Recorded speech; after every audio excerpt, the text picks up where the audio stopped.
जब पापा कमाते थे तो पैसों की कीमत समझ में नहीं आती थी, लेकिन आज जब हम खुद कमा रहा है ना, तब पैसों की कीमत समझ में आ रही है। जब पापा चाहे कितने भी कपड़े दिला दे कम लगता था, लेकिन आज जब खुद मेहनत कर रहे हैं ना तो फटे पुराने कपड़े में ही काम चल जाते हैं। आज किसी कोरे में अकेले कूट कूट कर रोते हैं ताकि हमारा परिवार चल सके। हर रोज काम पर जाते हैं ताकि हमारा परिवार भूखा ना रह सके। पापा हमेशा कहते थे कि बेटा जिस दिन तू खुद कमाएगा ना तब पैसों की कीमत समझ में आएगी कि आखिर पैसा होता क्या है।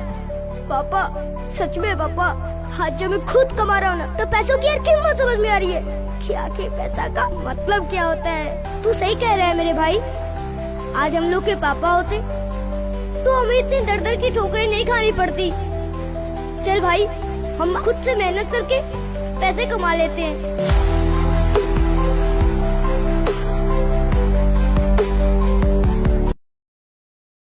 আমরা এই দুনিয়াটাকেই সব মনে করি, আসলে এটা কি সব?